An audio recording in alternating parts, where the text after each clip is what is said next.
All right, happy Sunday, February 13th. Today's reading is Leviticus chapters 20 through 22. You're probably doing this after church, I would imagine, but hey, maybe you're doing it before. But hope you have fun today with maybe getting a nap in, or maybe even watching the Super Bowl. Let's go ahead and hit this running, shall we? So, chapter 20, it starts off, with the seed of Molech. And you can look this up online. It's not, this is something that happened. And so the god of Molech was this statue that they, an idol that they used, and they would roast their newborn children on it. Molech was a god that required the sacrifice of your own children. They would, you read this all yourself, they'd play loud music so that you couldn't hear the sounds of the children dying. And can you imagine? And yet we don't suspect that there's anything behind abortion today. And again, if you've had one, somebody's had one, they can be forgiven for it. Jesus forgives.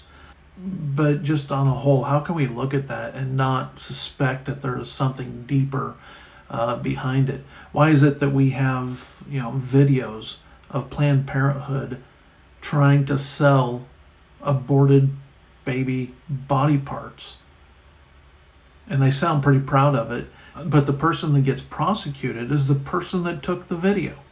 It's backwards. You may look at these things and think, you know what, that's just not fair. God says that we need to, a capital punishment for these things. Just don't do these things. None of these acts are accidents. By the way, Israel doesn't listen. And as it mentions here, spewing, how the nations that are there will be spewed out of the land. Israel will be spewed out of that land in about 800 years from what we're reading today. Hope that's not a spoiler alert for you. We find here in chapter 21, not only were the priests of the line of Aaron, but they also had more qualifications. Like the rest of the law, these things are for priests and should not be extrapolated further and applied then obviously to New Testament churches, pastors. There are qualifications to pastoring a church, but these aren't any of them. I mean, we can apply these however we want. There are qualifications for pastoring a church. I'm surprised how few people know this, but it's right there pretty plain as day in Scripture. Talked to somebody recently who wanted to start a church and wasn't aware that there were biblical qualifications. And here in chapter 22, you have more stipulations for the priest. Hey, that's it.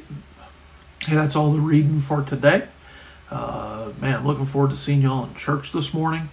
All right, y'all have a great Sunday, and we'll see you in a bit.